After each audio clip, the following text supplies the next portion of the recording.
Good afternoon and welcome to the Lummy Sports Show with Babyface. I am Babyface, and as always, I'm joined by the toothy, tardy Lummy. Man, it's like you had that whole song played out perfect. That literally ended. I'll hit the post, baby. Hey, you just did too.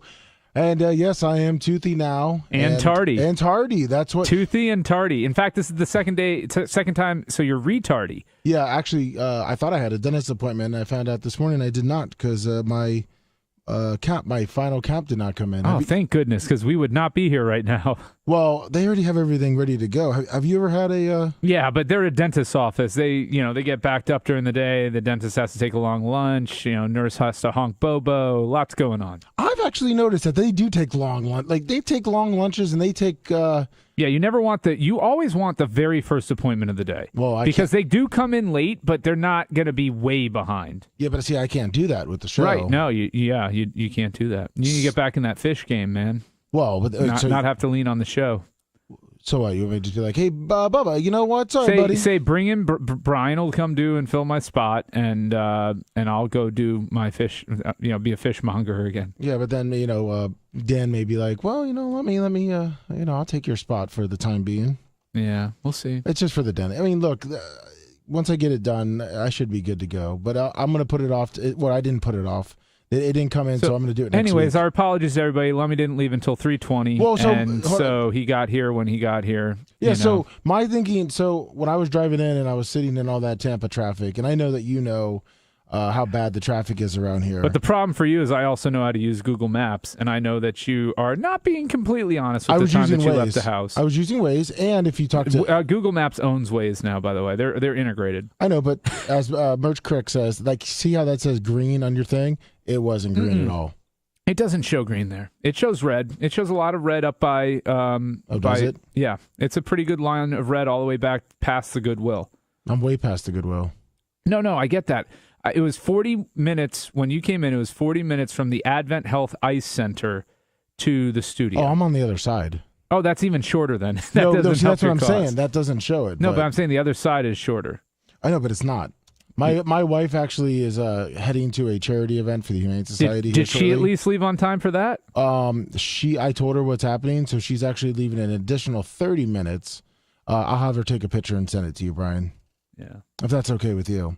But as I was saying, we've talked about it, and I know how I feel that I would really like for the Rays to be downtown or in a better centrally located area. But a day like today would have added a lot of traffic to your commute. So, no, it's not even that. Well, yes, that on me, but getting to the stadium, because one big complaint with Tropicana is it's hard to get to. The traffic's backed up. It's an excuse. They're all excuses. Now, the issue is the number of people living within 30 miles. But, yeah, if they were in downtown or Ybor, it's going to be a nightmare to get there until they, once they expand all those highways, which is coming. So I think that would coincide with a new stadium. I hope so. Because the more people that move in, and Florida's always been that way, where the people come in and then they work on the roads. Yeah, we're never ahead of the curve on that. We're always behind on infrastructure. That's the Florida way, man. Well, and I've seen the only ones that are kind of ahead of it is Polk County area, and even down in the Fort Myers, Sarasota area. They're already building 3-4 lane roads before they build it. But for some reason in this area, which it makes me nervous if the Rays do build it and, we're, 20 years behind on the roads. Yeah, no, it won't be great, and people have their excuses, and they'll be arriving at the games, 30 minutes late. But kudos to the Rays today, though. Beat the Tigers 6-1. Got another strong outing out of Drew Rasmussen. Went on a hit parade the very first inning there, and with, I think, the first 5 Rays reaching base, and... maybe even the first 6 Rays reaching base, but it's definitely at least the first five. And the Rays win 6-1 rather easily over the hapless Detroit Tigers, and the Rays move and improve their record to 23-15. Brian, there's a gift that came here. A gift? Yeah, can you catch? Yes. Ready? That is from Nick, the gun guy. It's a Babyface 420 Bubba Army 69 baseball jersey. There you go. Does that have an American flag on the side too? Yes, it does. There you go. All right. Well, as a gift, I will wear it on this one show. Just one show? Yes. What are you going to do with it after? Put it in my keepsake box. What about if we start making big-time appearances at the Tropicana Field? Well, this will be what I wear when I throw out the first pitch. When our sports show gets that big, it won't be Tropicana. It'll be, by that point, it'll be the new Rays Stadium, and you and I will be throwing out the first pitch for the very first game at the new stadium. Yeah. I'm sure. Whenever Sternberg gets fired. That's when I'll wear this jersey again. Which, talking about the Rays and baseball. Well, I got to show everybody the jersey. Hold on. I got to model it. I mean, go ahead. You can talk. I was saying you're still in your GM outfit with your nice Lightning polo. Big win for the Lightning yesterday. Get into that in a minute. All right. You can see that. Look at that. Bubba Army logo with the 69 American flag. But, that fits you good. What is that, a medium? Oh, nice. Good job, Nick. It's a women's small. Is your wife thank gonna be you, wearing Nick. that to I do bed? appreciate it. What's that? Is your wife going to be wearing it to bed? I'm going to be doing terrible things to my wife in this jersey. Which should be... It's going to be covered. It'll look tie-dye next time I wear it. Oh, my God. Oh, wow. Well, I got a couple questions on the baseball stuff. So let's talk about the Lightning. What did you think? With them playing Florida, we've talked about how they look tired, they look slow in the third.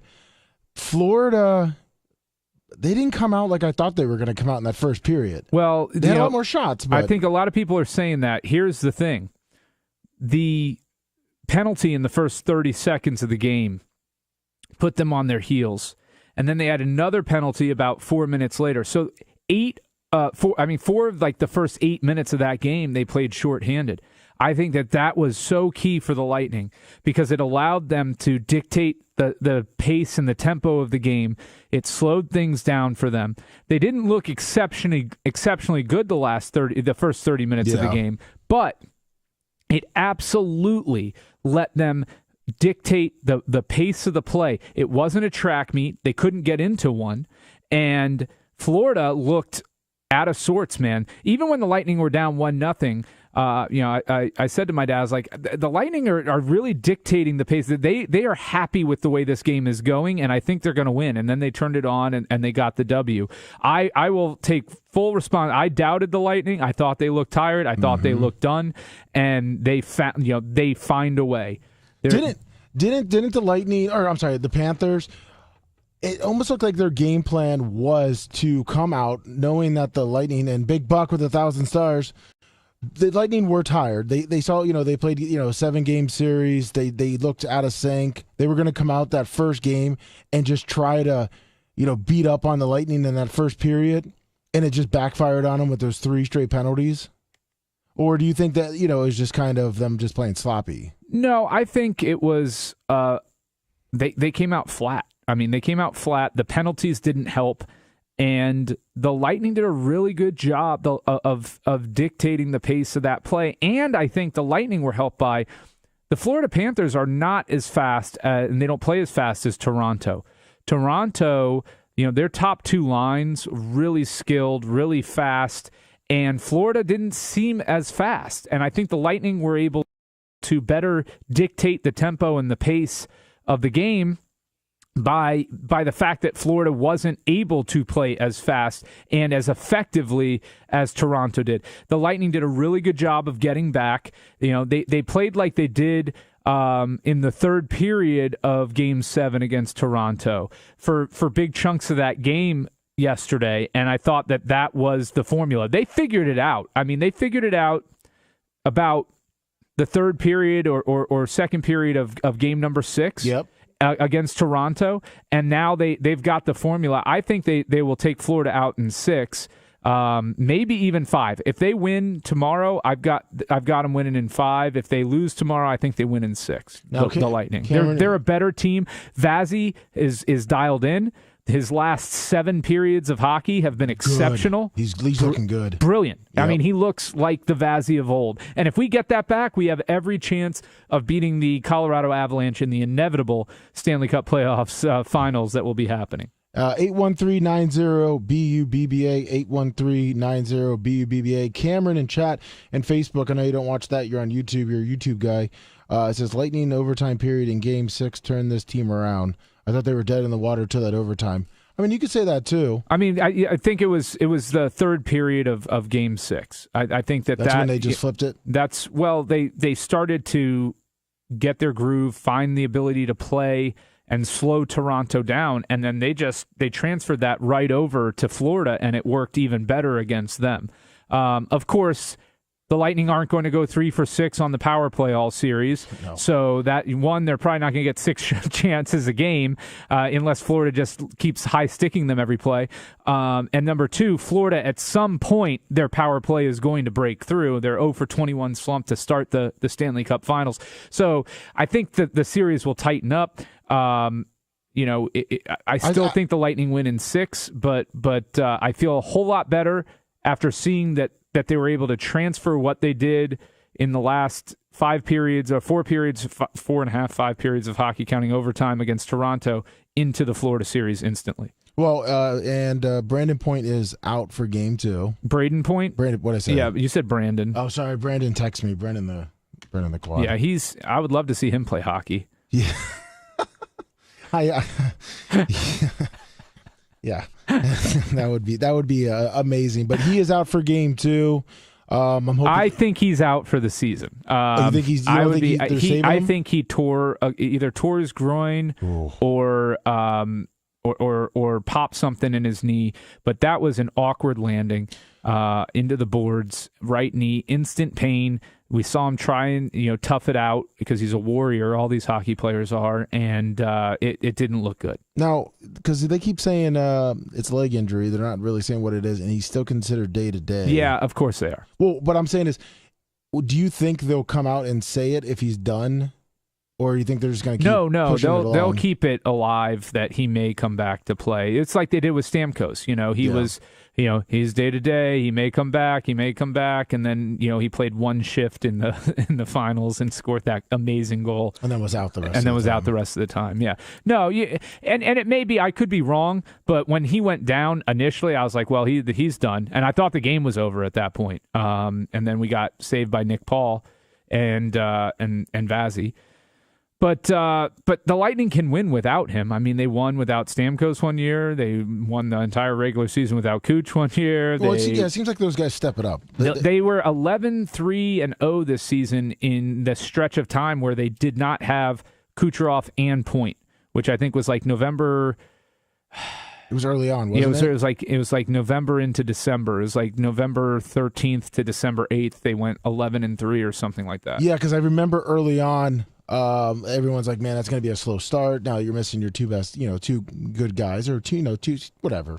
They're obviously really good. I don't want to say 2 of the best players because we have so many good players, but I remember people were saying that, even if we get out of this 500, we may be able to get it back. But the whole team stepped it up right there. Yeah, where they kind of fell asleep there towards the end of the season, and then put it together a little bit right before the playoffs, just to keep the away from the wild card. But they're in a really good spot right now. If they win Game 2, I mean, the series is over. I don't see them having 2 games in hand on Florida and blowing it. We've got the advantage at goalie.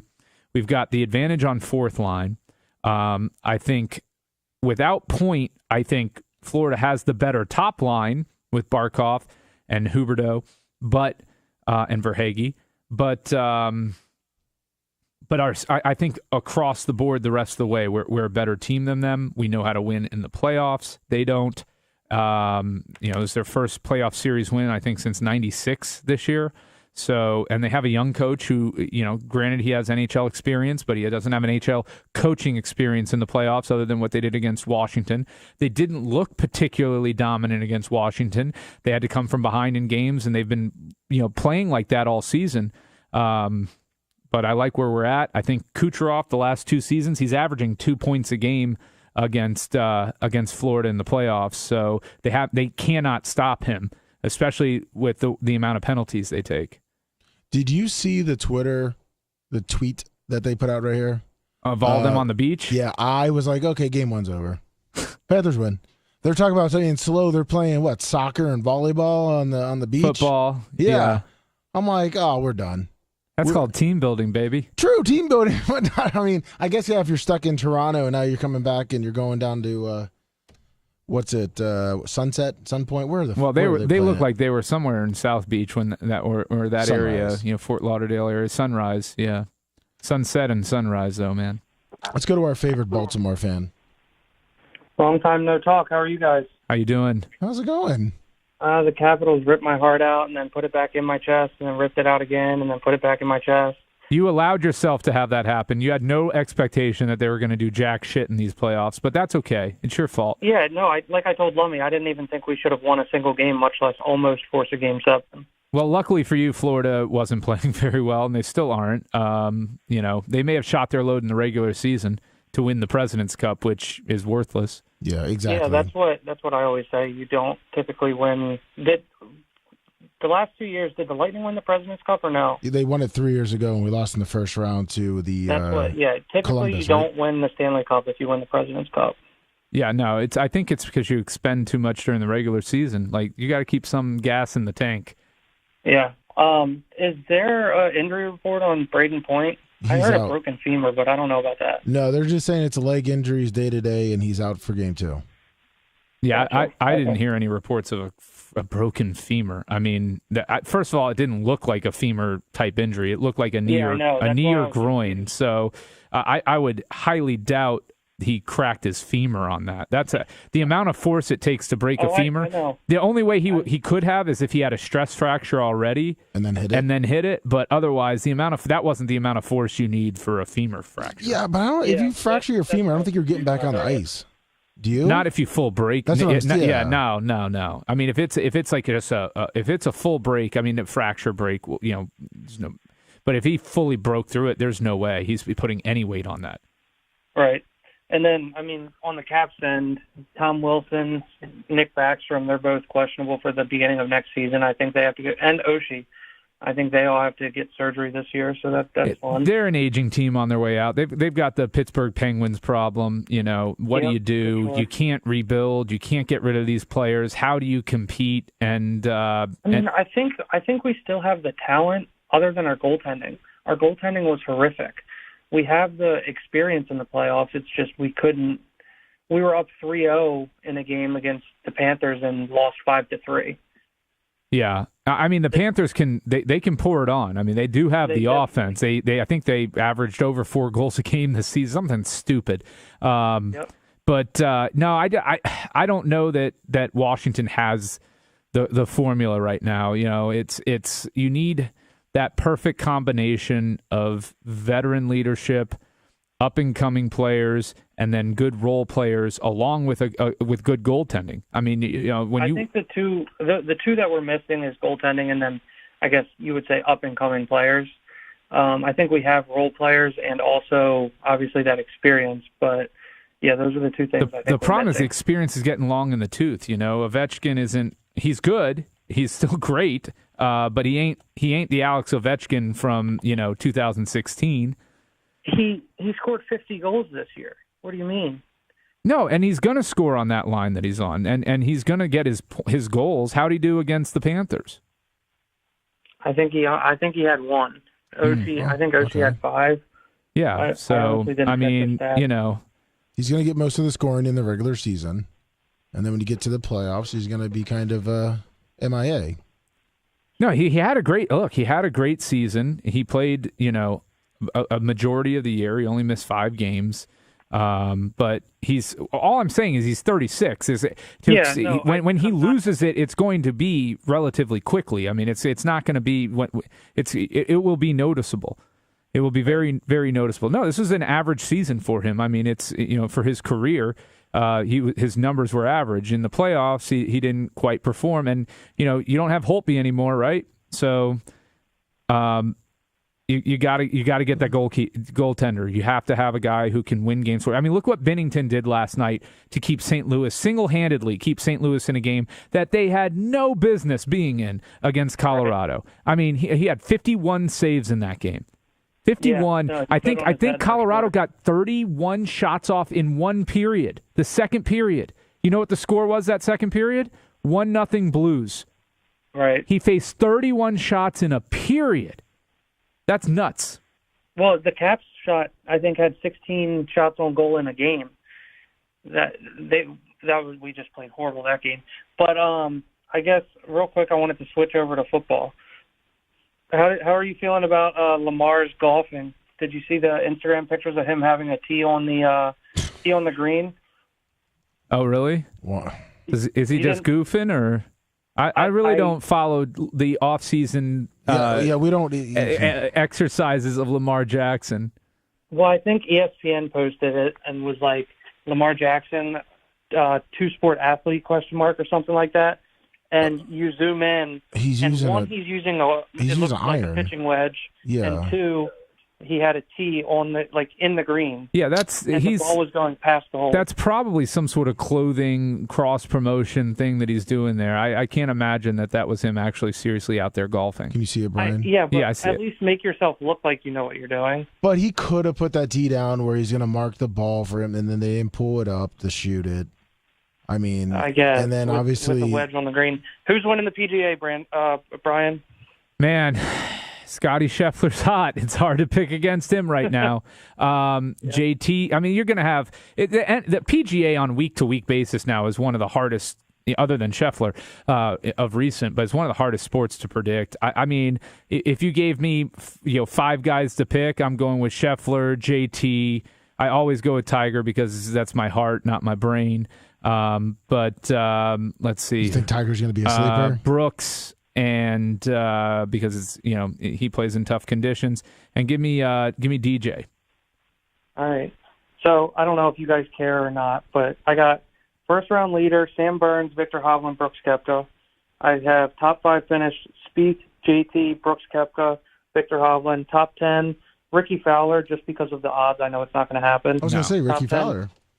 Top 10, Tiger Woods, and then top 20, Tiger Woods. Yeah, I think those are good bets. I mean, Victor's been playing solidly. I wouldn't. And obviously, there's no money picking with Scotty to be made. So I mean, there's just no. That's why I'm like, obviously he's the obvious choice, but why? I mean, he's definitely plus money to win the whole tournament, but I don't like doing that before the tournament even starts. Like, Bryson DeChambeau is one of my favorite players. And I'm not throwing any money on him just because I don't even know if he's playing with the surgery he just had. He's in the lineup as of right now, but I don't know if he's going to pull out or not. Yeah, if you're looking for a guy outside the top 10, I like DJ. I don't think Neiman's going to have a breakthrough here. I like DJ and Brooks. Gotcha. Yeah, Johnson had 2 top 10s in the last couple years at the PGA. Yeah, didn't he? I honestly don't know. He performs pretty well. It sucks that Phil's not playing. But well, he was a runner-up. How long ago? I don't know. You're talking about Dustin Johnson, Brooks, right? It was Phil and Brooks last year, wasn't it? Yeah, I mean, DJ hasn't looked particularly good as of late, but he has the type of game that plays well. Right. He has 1 top 10 this season. It's not and 2 missed cuts. So I got 12th in the Masters. Yeah, that's not a top 10. Yeah, last one was the player. Tiger going to make the cut again? Tiger will make the cut. 9. He finished 9th. At the Players? I don't think Tiger's out there to embarrass himself. I think he's out there to compete, and I don't think if he may not he's not going to win. But what's that? Literally, if he just sinks a couple more putts, the Masters would have been completely different. But isn't that always been Tiger's problem, is his putting since he got rid of his first? Didn't he go get a putting coach back in the day? I think it's because he can't, with his back issues, he can't go practice putting for 3 hours. He can't get the reads that he used to get. That's the other problem. But he's always going to be a factor as long as he's physically capable of playing. Gotcha. All righty, well, have a good show, guys. We'll see who ends up winning it. Yep. See ya, Little Purple. Southern Hills, baby. Tulsa, Oklahoma. But Tiger went out and got a putting coach. Didn't he fire his one caddy or his one golf coach? They all move around coaches and everything But that was his biggest problem. You know how much a beer is at Southern Hills for the PGA Championship? I'm going to say $18. How? Did you read that article? What article? I swear to God. I just guessed. $18. Because I've been Michelob Ultra, $18. How much do you think a Stella Artois is? That's 18. I'm going to say 21. No, 19. It's only $1 more for that's not Stella. Bad. And what size? Higher alcohol content, so that's what you want to go with. What size, though? Just it doesn't give me the size. It just says prices. I was gonna say maybe if it's one of those big hockey ones that what are those 32s from the hockey games? And Justin Thomas is like $18 for a beer. Got to treat the fans better than that. Well, you know what, JT? Why don't you buy everybody there around? Yeah, how about, exactly. I mean, you're getting your 500,000 if you finish in the top 15. You're worth 40 million, 50 million. You can buy everybody a round of beers. Can you imagine how much that'd put a golfer over if he bought everyone a round? They gave everyone like 3 coupons when they walked in. Yeah, I would. Instant hero. What I would do is I would just go to one of the stands and be like, "It's open bar, open beers for the next 20 minutes, as many as you can serve, and then just charge it to me." And then have everyone. Oh man, can you imagine all the people after that, all the players? What do you Remember mean? how rowdy they got at the waste management tournament? Oh well, they always get rowdy there. That's the rowdy tournament. Is it the one in Arizona? Yeah. That whole 16 there is legendary. The year Tiger made a hole-in-one on that hole. Like, everybody lost their shit and was throwing beers in the air. It was nuts. Was that the one where Phil chipped one on or whatever and won, and everyone just like ran toward the green? I don't know. That was a couple years ago. I know Phil's on cancel culture, so. Well, he's not on cancel culture. He's just an asshole and really screwed himself up. Yeah, all in 1 year. He really fucked himself. Yeah. But I wanted to talk about baseball. Have you been following it now since? Yeah, I mean, I follow it with the perfect amount of energy for this time of year, which is for the 20% of the season done. And yeah, still it's 80%. Early, it's a long haul. You keep track. It's like I follow it like people follow NASCAR. When the race is starting, it's like, okay, where are my guys? Where's everybody? How's everybody looking? Okay, and then you go and you relax and you do other things, and then cut you come the grass back and pull the weeds, and then come back, check and check on it again. That's what I do with baseball. And then wait for the last 5 laps. Wait for the last 5 laps. Oh, I didn't know you were a big NASCAR guy. No, not at all. It's fucking boring. Oh, it's a garbage sport. It's a good reference. No, it is, but I won't talk NASCAR ever. Oh, you just wear jerseys now. Everyone likes your jersey, by the way. Yeah. Wear a jersey to a NASCAR event, man. They said you definitely have changed. They like it. Oh yeah. Yeah. I'm not. I'm a real man now, and I'm not a douche. Yeah, I mean, actually, let's talk about that. I kind of, it was funny that Bubba brought it up. I mean, randomly he just brought it up. A lot of people in chat did at that point think you kind of backed down a little too How quick. Back down? How? Fights. How did I back down? Because you went to that. I'm just a one guy. Don't care about my opinion.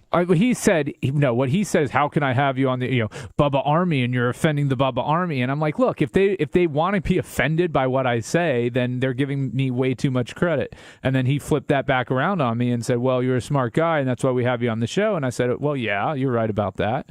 But no, I didn't back down on him. I asked him, I said, give me one good reason why you wear a jersey. Like, I'm wearing this one right now. It's not that comfortable. I'm kind of hot.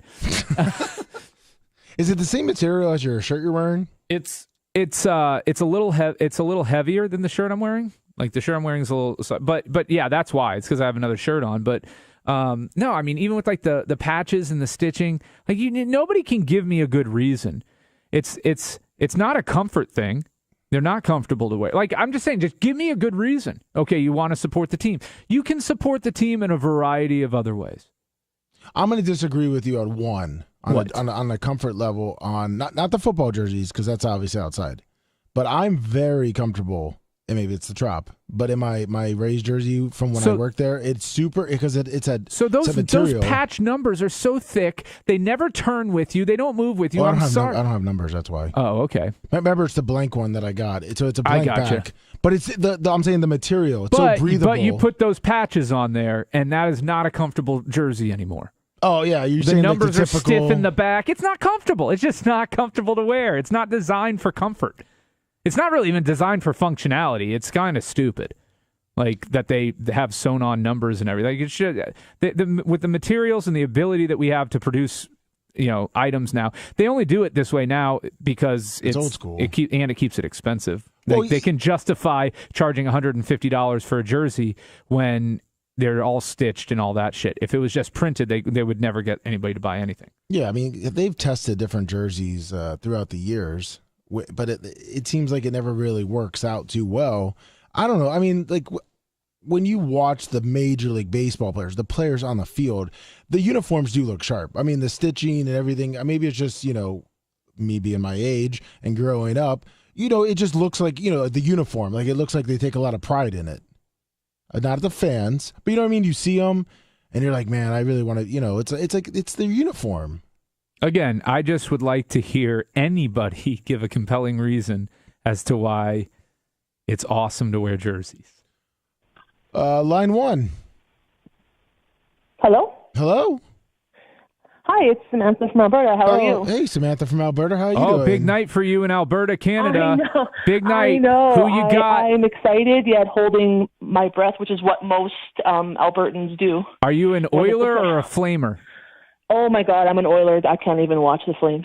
It's ridiculous. Connor McDavid. Well, the Flames play boring-ass hockey, but Connor McDavid and Leon Draisaitl are the two most exciting players in hockey together, right?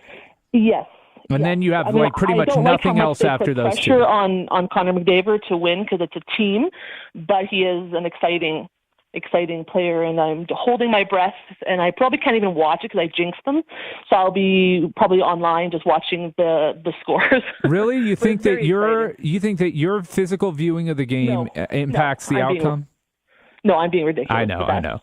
But it does feel that way. Like, even with the Lightning, I was sitting down on the couch and I would watch it, and they got their 2 scores, and then I'd go and do something in the garage or start working on some previously or some commercials or something, and next thing I know it's 2-2. And I'm like, I gotta stop. I gotta go back to the couch. It's just that mind. Yeah. It's that mind screw that you know what I mean, Brian. I know you don't probably get it, but it's just that mind screw. Like, no, I do it too sometimes, and I in my heart I know. I mean, in my head I know it's not, but in my heart you want to feel like you can do something to have control over the game. I really do feel that I can help the Oilers in any way that I can because we don't usually make it to the playoffs, let alone round 2. So I'm trying to do anything I can to help them. I am kind of surprised that they got taken to the limit by the Kings. I thought that they would be able to handle the Kings a little bit more with a little bit more ease than they did, but they actually had to win the last 2 to pull that one out. Yeah. No, I'm excited. I just want to say hi to you guys. You guys make me very excited about sports. I don't know anything about sports. I watch you guys every week, and you make me excited about sports. So. Well, go Oilers, because I would like to see Connor get to shine against the Avs, and I think that although I do think the Flames play a style of hockey that could give them a better chance of winning, because Edmonton's not going to win a track meet against Colorado, and they don't play that defensive style like the Flames do. But I do want to see, Connor McDavid needs to play in a conference final at some point in his career. Yeah. So let's get that out of the way for him. Sometimes he's wasted on the Oilers because they're my team, but he's such a great player, and I just feel over the years he's just kind of wasting his talent. But the good news is he's only 25, right? So he still has a good decade of dominating this league. Yeah. But his skill level is just, everybody lauds over Nikita Kucherov and Barkov and all these other guys, even Ovechkin and Sidney. None of them have near the skill level and overall package that Connor McDavid has as a player. I mean, he is just offensively the most exceptional. He was averaging almost, he was on pace, last season it was 2 points a game essentially, which is just nuts. Just absolutely nuts. But yeah, him and Draisaitl playing together is always awesome to watch, and so go Oilers. But think about this, Samantha, I just wanted to say that I love you guys, and Brian, I wish you were on the show more often because I think you're hilarious. I wish everybody would let Bubba know that. About the jerseys, I hate to tell Bubba that, but I kind of agree with you on the jerseys. Okay. Well, I know that a lot of people disagree with me on it, but I just want them to explain to me why I'm wrong, and nobody has yet. So I do appreciate. I'll wear my jersey in silly, maybe support of the team. I think maybe they'll care that I bought their jersey, and maybe they do. But well, I have made a couple of exceptions. Women in jerseys, I think, is allowable because having a dude's name on your back is not that big of a deal, and women tend to look better in everything, number one. Number two, hockey jerseys, hockey sweaters at the game serve the functional purpose of keeping you warm while supporting the team. Yeah. And so, though in those scenarios, and I've got Aguila creeping up on me right now. But Samantha, one thing real quick too, since Bubba's here and he's going to be hitting on Brian here. He's rear naked choking me. Like you said, like you were saying. Hold on, Lummy, hold on. I got to tell Brian a secret. Look at the tat. Oh, are you gonna fart in my face? Well, no, I was gonna say, Samantha, Steven Stamkos, when he was playing with the Lightning in the beginning, the Lightning were pretty bad, and everyone said they felt bad, and he was gonna go back to Toronto, and he stuck with the Lightning, and obviously you've seen where the Lightning have gone with them. So, you never know. It could always turn it around. Oh, yeah. Well, I wish your Lightning all the best. Thank and you. I'm going to be Maybe we'll see crossing each my other. fingers Yeah. and not watching my Oilers because I think that helps them. Yeah. Maybe we'll see each other's team in the Stanley Cup. Oh, maybe. And then I don't know who I'm going to cheer for because I want your Lightning to win, but I want my Oilers to win. So exactly. We'll see. Screw the Mavs. All right. Well, I love you, Lummy. Thank you. Have a good one. Thank you. All right. Bye. Bye. Samantha from Alberta. Big 199. Yeah, you know what? My new favorite team, since is anyone that can beat the Avs in the playoffs, because Love it. Grouper Lips loves the Avs. This is gonna be funny. And he just thinks he's just. Lummy, I gave him my idea. Oh, perfect! It's a great idea. I'm Bubba's excited for it. Bubba's the man. Here comes Bubba. Look at him, man. He's looking. He He is looking gym. rugged, man. This e-biking. He probably looks. I'm. What are you down? 15 pounds, Bubba? 15. He probably lost 20 just today. He probably went to the gyms. Look at the biceps. Did you go to the gym today, Bubba? I can see your delts are popping. Woo! Look, that's some good isolation, Brian. Do you see it? I did. Look at those triceps. He had those 28-inch pythons around my neck. Oh, did you feel those? Yeah, brother. Were they 28? I was thinking they were 30. He just got close enough, and I was like, "Oh man, that's a real muscular man right there." But I wanted to touch on a couple. I had a couple topics, and I've never really talked to you about this, and everyone could take a shit, but it's about baseball, and I'm watching it a lot more. We got the MLB package. Ashley obviously likes the Mets, so I get to watch the National League and with the Rays. It's the coaching stuff. Well, it's a couple different things because I'm kind of an old school guy. What is your opinion on the coaching style that is? Do you think that the old school coaches like the Lou Pinellas, the Dusty Bakers, the what's his name from the Pirates and shit, Lasorda? I mean, you're talking about Smokey McGee. Smokey McGee. Yeah. Oh fuck, what is his name? Jim Leland. Jim Leland. I got you there, buddy. Yeah, you and did. That's your girls' team. Yeah, I mean, what do you think? Like, do you think they'll ever What do I come think back? about what? You just asked, what do you think about old school? No, the old school coaching. Do you think that it's always going to keep going to this analytics? Yes. No, the old school guys are almost done. You don't think there's any chance of them coming back? No. It's that ship sailed, man. The front office, I mean, look, you can see it working across the league, right? Yeah. And so they're going to go with what works. And it's working.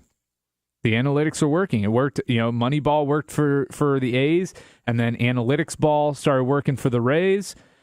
And until something changes, and to prevent it, then the teams are going to go with what works. But see, you don't think that if everyone starts going that analytics, and you got a guy, let's say Lou Piniella, whatever, old school, hard nose, comes back and that can defeat the analytics? Or No, they can't. They can't beat the analytics because here's the thing: coaching. These other coaches are still able to coach. Kevin Cash can coach. Oh, I'm not saying they can't. They cut their teeth in the minors where it's less analytics driven and all of that.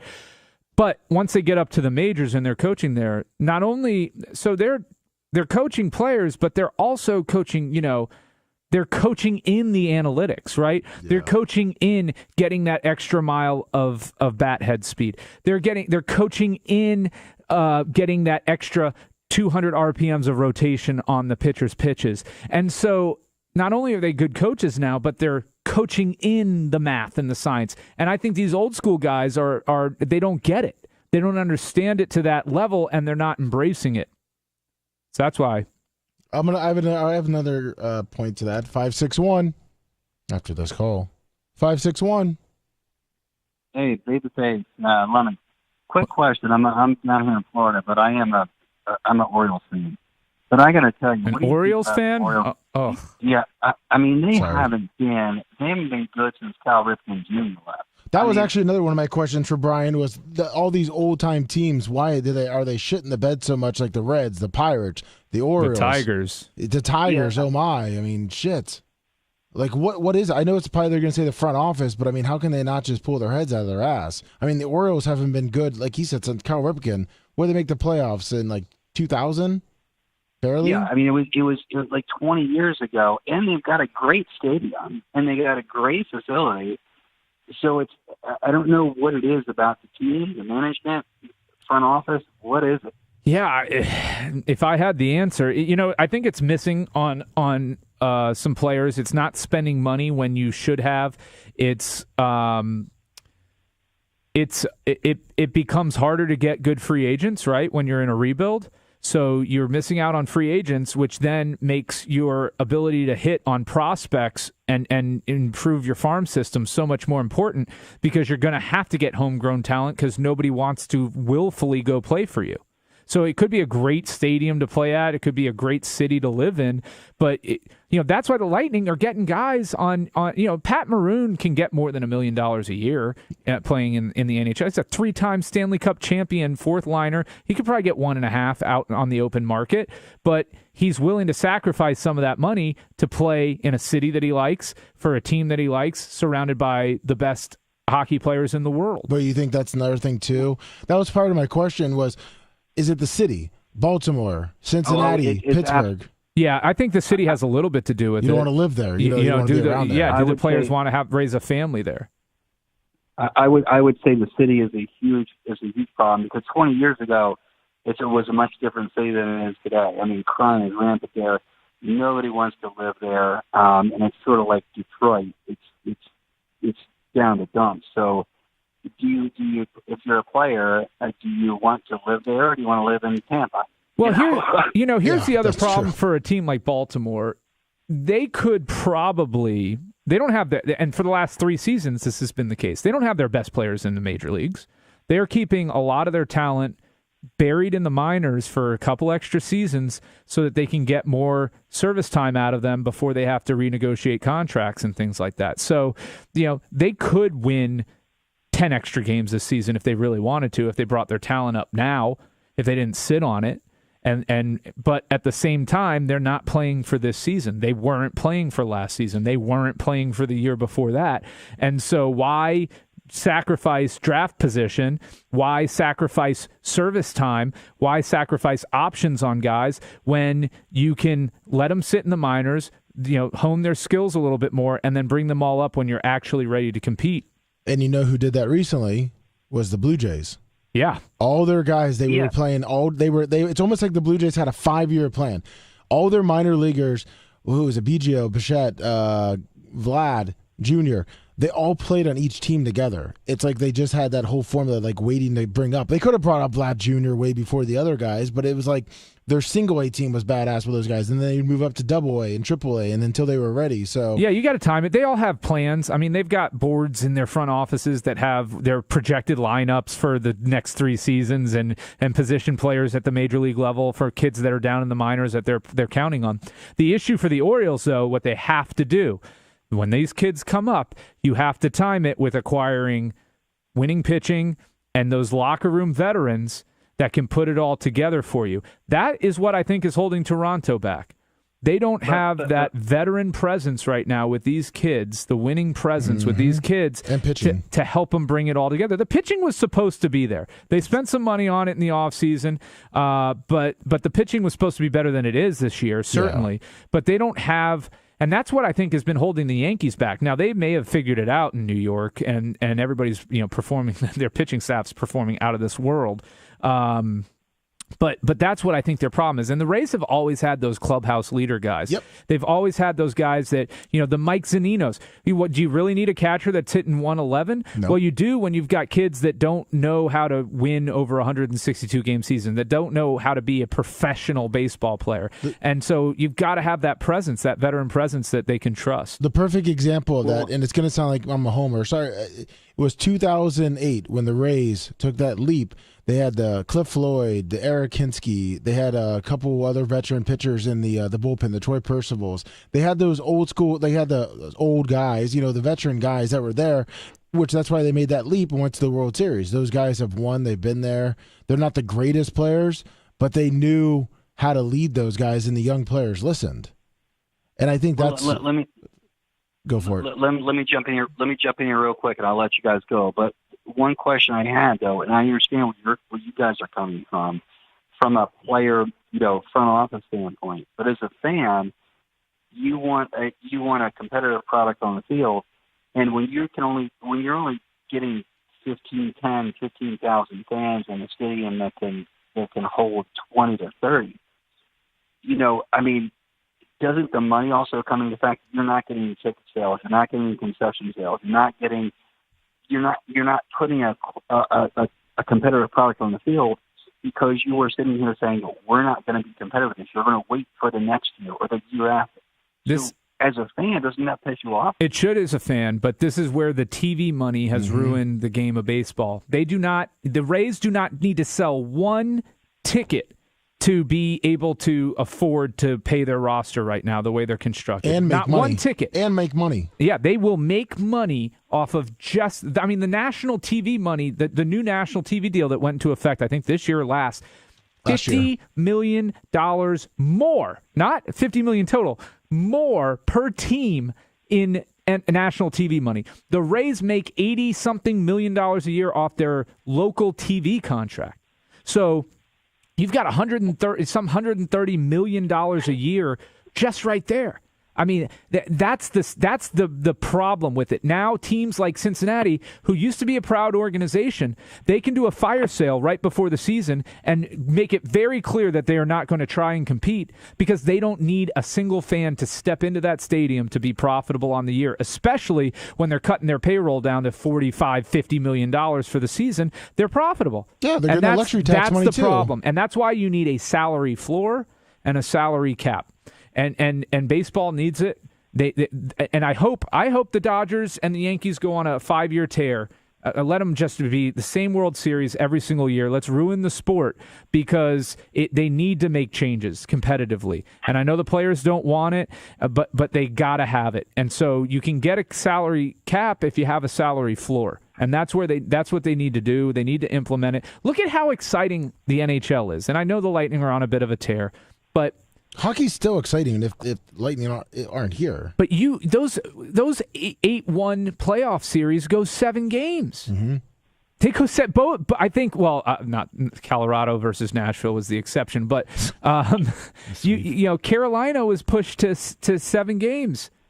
Florida 6, but it could have been 7 if they didn't come back from down 3-0. So the NHL has more parity because they have a salary floor and a salary cap. And the difference between the two, I think the salary floor this season was 60 and the salary cap was 81. So you're going to have, it forces teams to be competitive. And it forces teams to spend and not just because at that point, then, if you're having to spend money, you don't want to just be throwing it away. But now it's incentivized for these teams to have better draft position.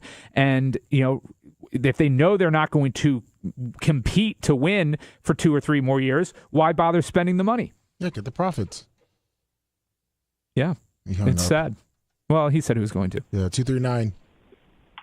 Hey, Lummy. Hey, Brian. Hey. What's up, man? Sorry if I'm off topic because I was on the line, but back to the analytics. I don't know if it was Clayton Kershaw who almost had a perfect game and they took him out earlier this season. Yeah. Yeah. Yeah. I mean, don't analytics go both ways? Like they say, well, the batter's seen the pitcher 2 times. Well, doesn't it go the same way for the pitcher? No, because the pitcher's having to deceive the batter. It's easier for a batter to adjust to the pitcher's tendencies than a pitcher to adjust to a batter's tendencies. Because once the pitcher starts changing his tendency, the ball starts going different spots. I mean, the mechanic, and he gets injured, right? Well, it's mechanics. But also that strike zone, because if you're perfect through, let's say 4 or 5, that umpire is going to call. Brian Payne, 500 stars.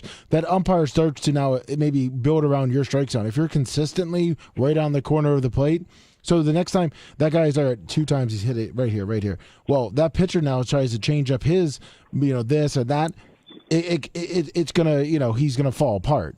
A batter, it's easier to change up, here and there, the small things. Pitchers, you just got to sit there and be consistent. But you still don't think a professional pitcher could break down some of the tendencies of a batter he's seen twice? I think they could, but the numbers suggest that they don't, and that the hitters gain an advantage as the game goes on. But it seems like they don't even give him a chance anymore. Because the numbers, when they have in the past, when they know, okay, the third time through the lineup, this pitcher's ERA goes from 2.8 to 4.5.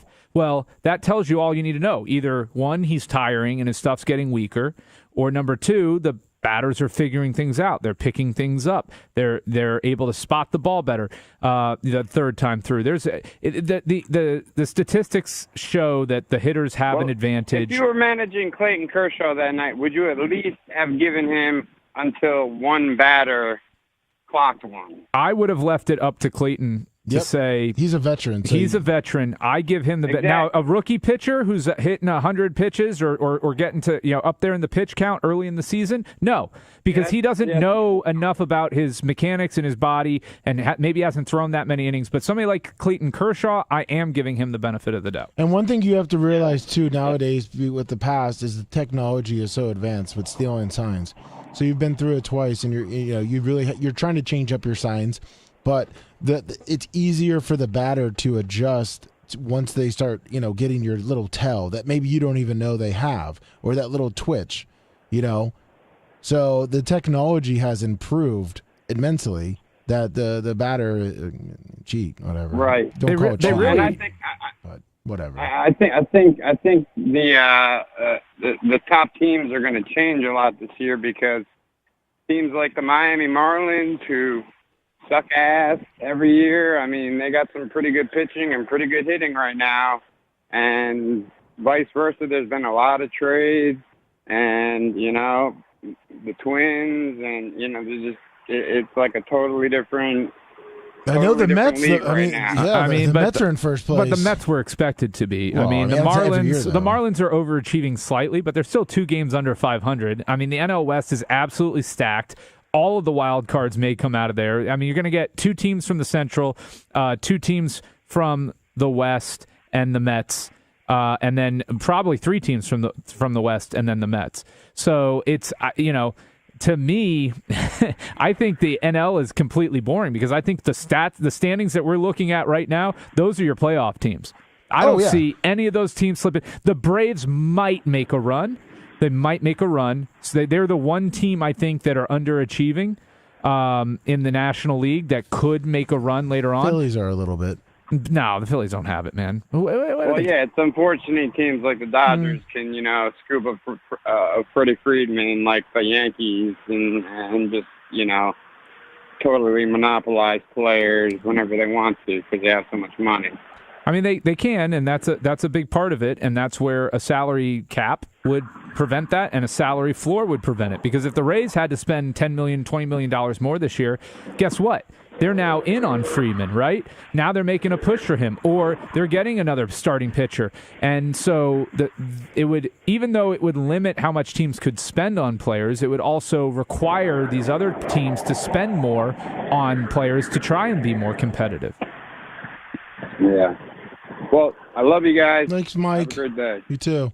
Yeah, Brian, the Brewers and Cardinals are going to just coast right into the playoffs, having to play the Reds, Pirates, the Cubs. It's pathetic. And I mean, quite honestly, I don't – we'll see. We'll mark it. But I don't see the National League standings changing much from this the whole season. Actually, it was a good point that they brought up in chat when I was saying the Reds, because someone said, what's going on with the Reds? They said they want to play the Pirates every game. I mean, they play them a lot, but didn't the Reds have a perfect game going or a no-hitter and they still lost? And they lost to the Pirates. Yeah, they did a fire sale before the season. I mean, they're awful. They're awful. It's sad because I mean, you're looking at these teams. We're only 40 games into a 162 game season. We're a quarter of the way, slightly under a quarter way through this major league season, and there's 1, 2, 3, 4, 5, 6, 7 teams in the American League that are looking at they're like, we're done.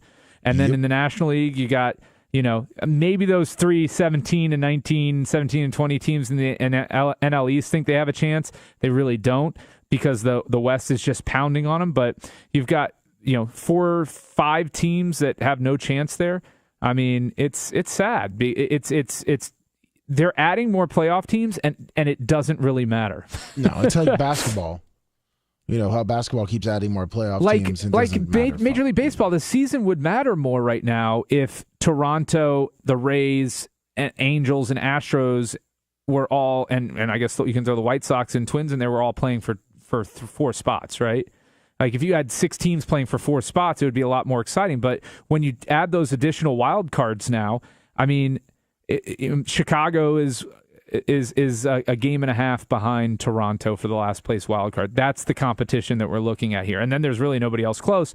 And the same thing in the National League. You've got, the Cardinals are 20-16. They're 3 games clear of the on the wild card, like already a quarter of the way through the season, and they've got a healthy lead. Yeah, and they're 3 behind the West too. The three teams in the West. Yeah, and all 3 of them are going to make it, which is insane. And P.S. Arizona and Colorado ain't that bad. No, they're good teams. I mean, they're close to 500 too. I mean, Colorado's home away splits are pretty stark, but they're obviously tough to beat at home. But yeah, it's they've got to find a way. You don't improve a sport by just adding playoff teams. It ruins the regular season. Yeah, but they don't. That's again the problem. They don't care because they've got the TV revenue. No matter what, it's not based upon viewership.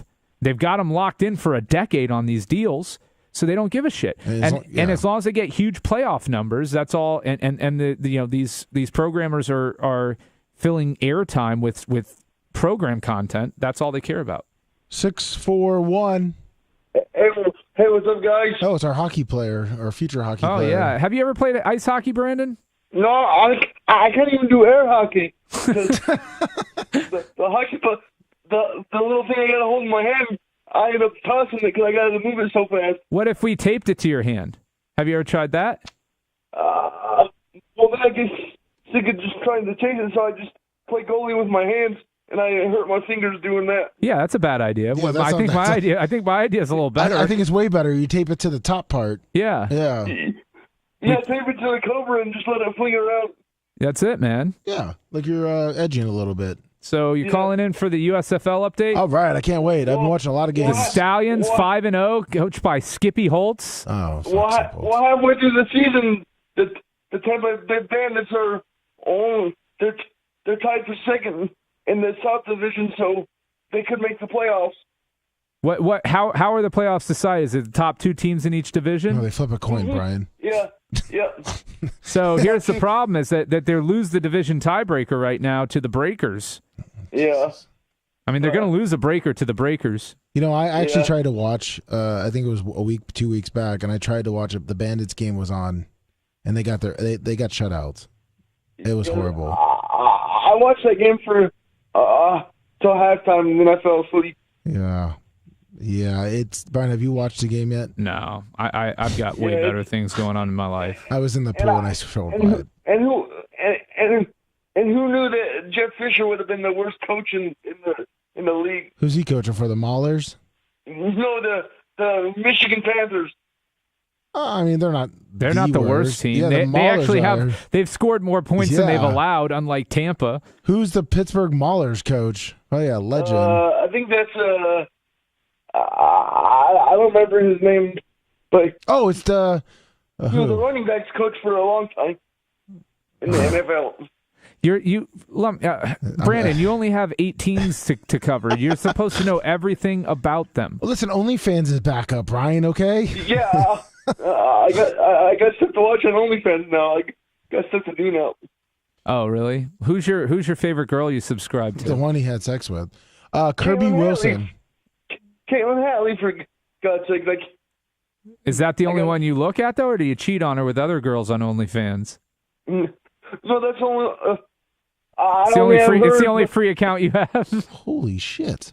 Kirby Wilson. I look at her and Bubba's account. Okay. So Kirby Wilson. Well, good hearing from you, Brandon. You take care, man. All right, dude. We'll see you in January, hopefully. Yep.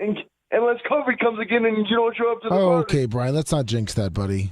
Go put your Cobra on some wood, and not your deck. Okay, I will. Okay, I went the wrong way. Kirby Wilson. Look at his Wikipedia as a coach. Wow, he's been everywhere. As a running back coach, New England, Washington, USC, Tampa Bay, Arizona, Pittsburgh, Minnesota, Cleveland, Arizona, Oakland, Las Vegas. He's in everywhere, man. What? I don't think. By the way, I don't think him bombing in the USFL is going to help his getting back in the NFL coaching ranks. Yeah, it's probably not. I've never seen a Wikipedia with that many 1-year coaches. Yeah, I think his longest stint was 3 seasons in there. Was it? Yeah. You saw that from the TV? Yeah. Oh no, there's a 6-year Pittsburgh Steelers. Where? 2007 to 2013. Oh wow, look at that. Other than that, yeah, he didn't even last long as. Yeah, I saw the 14 to 16 in there, and I thought that might be it. Then I looked above it and saw the Steelers one. Yeah, that's pretty impressive. But back on the baseball thing. So let me ask you. Hold on. Let's back up one quick step. Yeah. The Pittsburgh Penguins. I told you not to get excited about them, bro. Okay. Listen. I told on. I don't care about Ashley. No, it wasn't Ashley. I've watched them. And I know you did. And I told you why you shouldn't be excited. Because the Rangers were playing like absolute shit, and the Rangers aren't built to win in the playoffs. I warned you. I said, you actually think they're going to beat the Carolina Hurricanes? You're out of your mind. Out of your gourd. Okay, first, I don't believe that they should have played. It was Judy, their goalie. Mm-hmm. He had a broken foot. They didn't trust the goalie that at least got him to Game 7. So they put him in with a broken foot. Mm-hmm. Okay, don't you think that they should have just kept going? And if he played shitty that first period, then pull him? I don't think it would have mattered. I think whoever was playing Carolina was losing in 5. Yeah, but I was talking about the Rangers, though. Yeah, I know, but the Rangers have better goaltending than you guys, so they won. Well, the Penguins were up, 2 or 1 going into that third period, so... Yep, and then the better goaltender wins in the third period. Yeah, you're right. But, I mean, I felt like there was a chance. I've watched a lot of the Penguin games, and, And it's not that the Rangers are a bad team. It's just I don't know that they're set up to win in the playoffs. I don't think so either. I think, I will say this, they match up pretty well against Carolina because Carolina's not an explosive team either.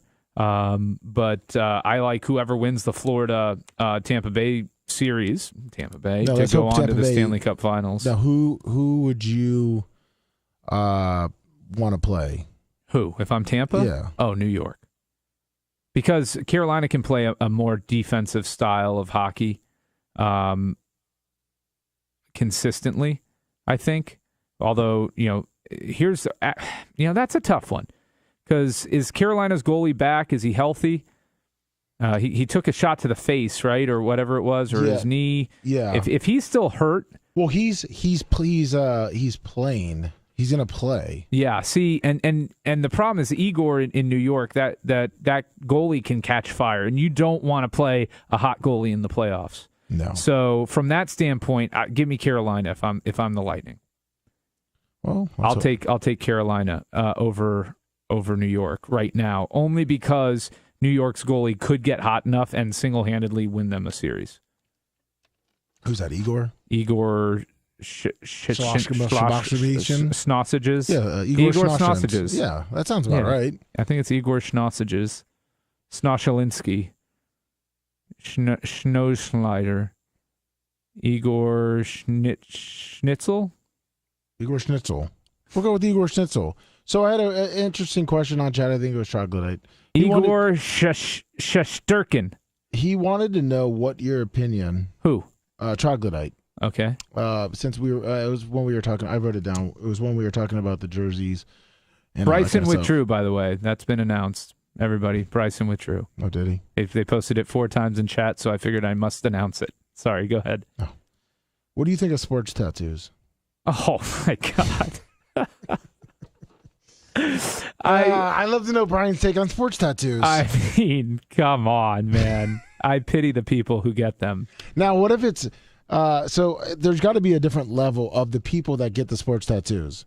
Like a team logo. It's got to be at least a little above the guy that gets the player. No, it's all wrong, man. What about not even the player? No, all like you're saying a player on a team, like how like an actual player. Like I'm on the yes. Lightning and I get a Stanley Cup tattooed on me after I win a fucking Stanley Cup. No. That's allowed. A fan. No, you didn't do shit. Like why? Like if you like how Rex Ryan went out and got Mark Sanchez. What are you, on the his property of the Lightning? You want to be branded? Get the fuck out of No, here. but what if you like? All right.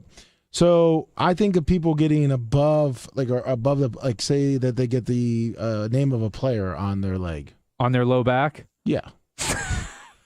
A tramp stamp with Ovechkin on it, a Lamar Jackson tattoo. Yeah. Little Purple gets it on him. Yeah. No, it's pathetic. How dude. would you rank them though, from Jersey guy to Wave guy? Well, first of all, tattoo guy is Jersey guy. They're the Venn diagram of people who would get tattoos of their team and wear sports jerseys is completely the same.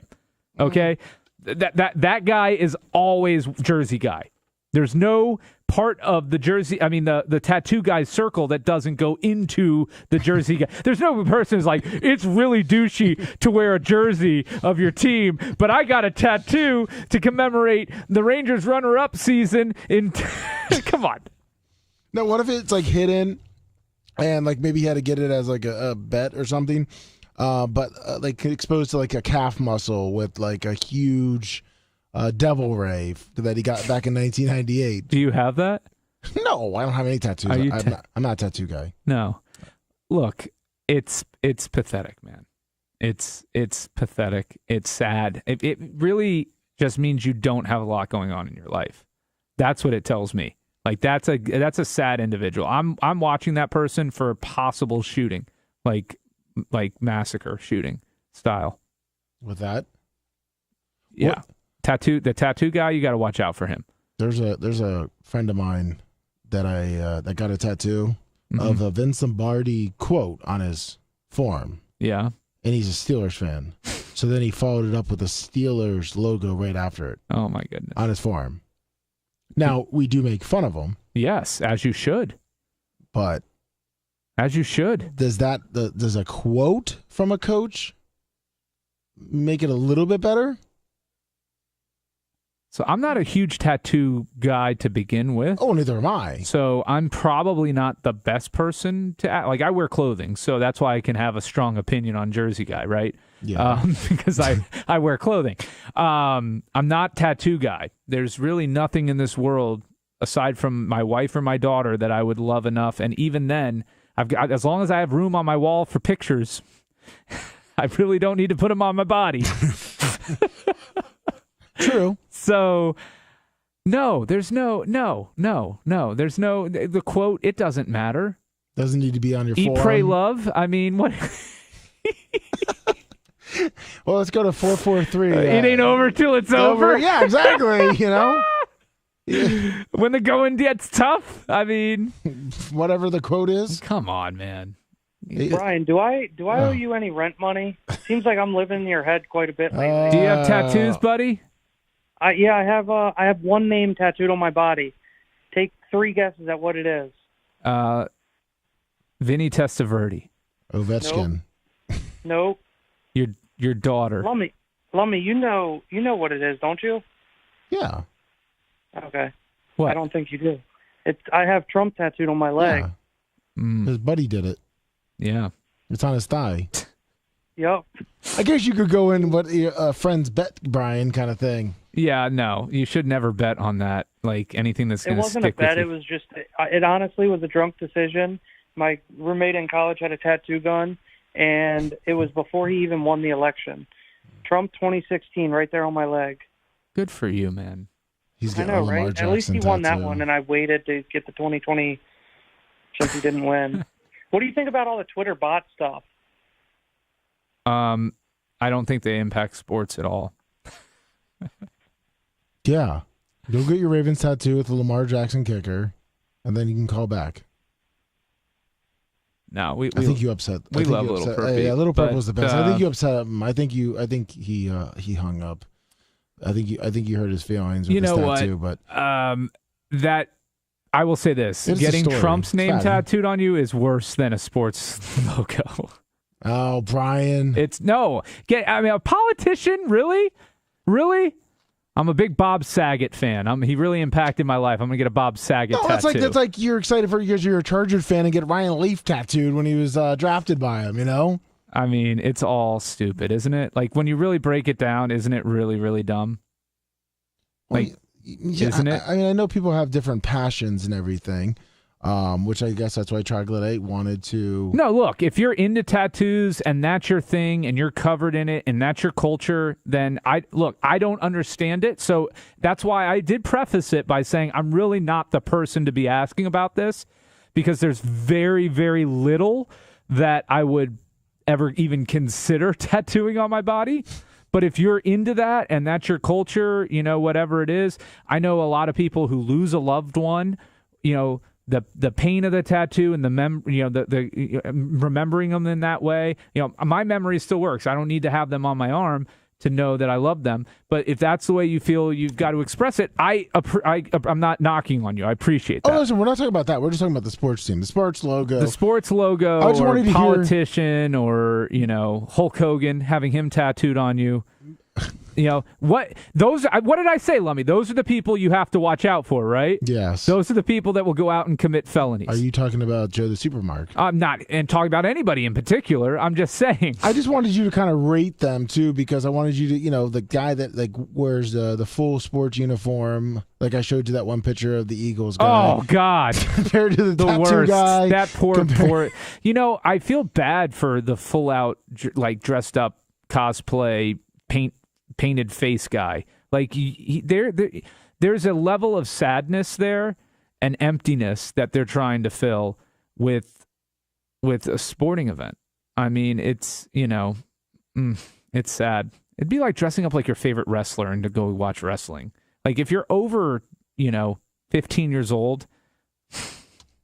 Well, what are you doing, man? See, that seems like what are you doing with your life? Now. What? It's coming back now. What? Dressing up like the wrestlers and going to watch them. Oh, I'm sure it is coming back. I'm sure it is. I went to the WrestleMania. I had free tickets. Thank you, Daniel. And did you dress up like... no, but there was a lot of people that were dressing up like Jim Duggan? Because that's who you look like. Yes, I know. I've heard that 3 times in the last 2 weeks. Oh! Yes. Are you look like that wrestler. The guy's like 65 years old. I don't think I look that old. Do I? I mean, you look like a combination of Hacksaw and Tugboat.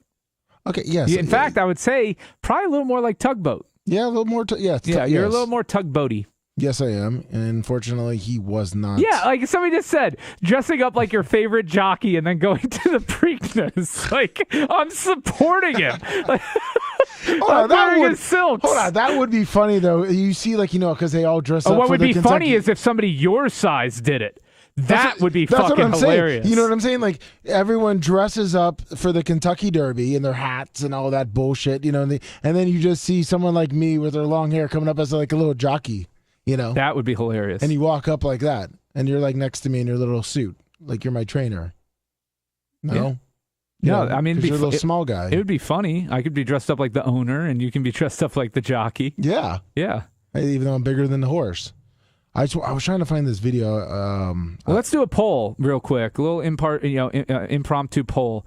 Does Lummy look more like Hacksaw Jim Duggan, Hillbilly Jim, or Tugboat? Yeah, Hillbilly Jim is a good one. Yeah, somebody threw that out there. So those are the 3. Hacksaw Jim Duggan, Hillbilly Jim, or Tugboat. Who do you think Lummy looks the most like? And we'll let the opinions come in. I will. I'll give you one already for Hillbilly Jim because Donkey Teeth thinks you do. So Hillbilly Jim gets one. I'm not a honky tonk. No. There's only 3 choices: Hillbilly Jim, Tugboat, Hillbilly Jim number 2 on Country Girl, and Hacksaw. Listen, Hillbilly Jim was a big guy. He was. I think he's still. Hopefully, he's still alive. Brian, has anyone ever told you look like a wrestler? Rey Mysterio Jr. I get a lot. Oh, really? And Shawn Michaels was the other one. Shawn Michaels. Come on. You do have. I mean, got Hillbilly Jim's pretty close. I put him up on the TV. Yeah, that's pretty close. Let's see Tugboat here. See, the thing with Hillbilly Jim though is he has that hair like me. Yeah, but so did Tugboat. So did Tugboat. Who's a bigger star, though? Who would I want to be, though? Who's a bigger star? Oh, Hillbilly Jim was more over than Tugboat. Vote for Hacksaw. Yeah, man, you're pretty close with those two. They're saying you look like Jimmy Hart with HIV or Shawn Michaels on meth. Yeah, you don't look anything like Hacksaw Jim Duggan. No, that's just because. Yeah, no, it's definitely too. Hillbilly Jim or Tugboat. And I think it's more on the Hillbilly Jim. I think you have that goofy aw shucks country charm that Hillbilly Jim had. Oh shucks. Yeah. Is that what it is? He's the gentle giant. Yeah. Pretty much. This is how I wave on when Bubba. Yeah, I'm gonna say that's you. You're Hillbilly Jim. That's you. I wish I was that ripped though. That ripped? Well, you mean that thin? Well, that in shape. Okay. Yeah. Because I was gonna say Hillbilly Jim wasn't exactly ripped. No, he wasn't ripped, but he's a big guy. I could pull that off right there. Yeah. If you grew your beard out again, let it get unruly like you were doing. Yeah. Would you, there's you. I look probably like Brother Love. No, that's you right there. Brother Love. Brother Love? Yeah. Who's that? I'm joking. Who's Brother Love? Bruce Pritchard played Brother Love. Oh, my God. Yeah, you would be that guy. So, back to I think I'm pretty much, they got another Hillbilly. Yeah. Yeah, it's Hillbilly Jim. Yeah, it's pretty much locked in. Yeah, lock it in. So, you don't think, I know you said no, but where there's going to be a coach that maybe does use a little bit of the analytics, but he goes to old school and lets that veteran-type pitcher finish a game out, throw 130 pitches. Do you think that era of baseball is totally over, that we're never going to see a pitcher throw 150 pitches? No, God, no, you're never going to see that again. I think the most you'll ever see again is like 120. And even then, it's 100 pitches is really going to be the limit for most pitchers. Like the absolute ceiling is going to be 100 to 110. You may see a couple 120s, but no, you're never going to see 130, 140, 150. Maybe in the playoffs if a pitcher's going and it's a long game and they the bullpen's shot. But number one, pitchers really, I mean, they pitch themselves out of games because they're not as afraid to throw balls as they used to be. In fact, they have to, or they'll get shelled, most of them. Did you remember when Randy Johnson came in after he started the game before and came out of the bullpen? Like, so you're saying there's not going to be any of that, like a Randy Johnson? In the playoffs, they will do it. We've seen it in the playoffs where pitchers will pitch off short rest and come in out, for an inning or two out of the bullpen. That will still happen out of necessity to win a championship. But in the run of a regular season, in that long marathon of a season, no. If Clayton Kershaw isn't allowed to go 100 pitches, then who is? That's disappointing. Do you like where baseball is going? As a fan of baseball, I'm an old school guy. No, I don't like expanding the playoffs. I'm talking about just even the playing, like the changing the baseball, kind of taking almost away that, small ball, just outthinking the other team. Well, no, now time out. The players have taken out small ball. This is a player's fault. This isn't a Major League Baseball fault. No, these are players who are taught from high school that everything is about exit velocity. Everything is about launch angle. You have to pull the ball. Nobody hits for average anymore. Nobody hits opposite field. But what's funny is when you do have these players that come up through the minor leagues, your Wander Francos and guys of his cloth, all they tout about as scouts is, his contact rate is so high. He puts the ball into play. He can hit to both fields. They celebrate it, but at the same time, that's not what the players are chasing because the analytics and the numbers say you've got to launch the ball. You've got to hit home runs. Somebody like Yandy Diaz is not appreciated in Major League Baseball anymore. A guy that can hit to both fields and hit for power enough, but still hit for a high average and make good contact. So you don't think there's going to be like a person like you, like the same way they did Moneyball, where they go, look, they're looking at this velocity, the power velocity out. They're looking for this. They're looking for home runs or do that. And you come in, you go, This guy's hitting opposite field. This guy's, getting on base like they did in Moneyball. But, he's doing the different little things since the shift's going to be kind of done that, you know what I mean? And then you put a team together that way. Yeah, I mean, you could, and there will be teams that run counter. It's not going to be the norm. It's going to be technically analytics, but it's not going to be how the way the game is played at that point. It's going to be like counter analytics to say if we do the analytics will still go into the decision to do it. It's not going to be just a feel thing like it used to be. Like, we have a feel, this is what we reviewed some tape. It's going to be, we looked at all the numbers and we think we can win more games this season if we bring this guy up who can hit opposite field or this guy up who's good at bunting, whatever it may be. So it's not going to be like, Major League Baseball where he goes out and checks on how you feeling. I got, 10 more in me and walks out. I think there's still a little bit of that. There'll always be an element of that in coaching, but it's, we saw with the decision to pull Blake Snell in the playoffs. Like that is analytics baseball personified right there. That's it. Don't you see, too, that the managers are only going out now to pull it? Because I remember, you'd see the manager go out and go talk to they always the pitching coach goes out to talk. But that's now. I mean, I remember back in the day. You're talking back in the 90s. It's really since the 2000s. That's what I'm talking about. Yeah. It's because the pitching coach is going out there to add more to it. I mean, he's the one most familiar with the pitcher. But see, what they used to do in the 90s and the 2000s, the pitching coach would go out there, maybe say, hey, you want to change this. Hey, I see you're dropping your shoulder. And then when you see the manager come out the first time, I remember growing up, before the Rays were here, you'd watch the Cubs, and they were always going out for the pitcher. Don Zimmer, Jim Riggleman, all the Dusty Baker. They'd go out there, and you just watch them, and that was like your warning. He'd go out there, how you feeling? You think you got it down? The pitching coach came out, give you a couple little here and there. And you go, and if the pitcher was like, yeah, I feel good, tap on the ass, go back to the dugout. And then you might see him again and he'd get yanked. But you never see that anymore. It's like, now pitching coach doesn't work. You only get one time. They changed the rules, too. Well, I'm not saying the same inning, You can't make, but I mean... They've already made their decision of when they're going to pull these pitchers most of the time. It's not a field decision. It's if he hits this pitch count, or if this runner gets on, or if he gets to this part of their order, we're pulling him. Like that's 90% of the decision in baseball now. Well, I think no, unfortunately. You got Buck Showalter that coaches the Mets, and here's the thing. I think he's kind of an old school kind of coach. Do you think it's better to be a field gambler? Like, say you're gambling, right? You're betting on blackjack or playing poker.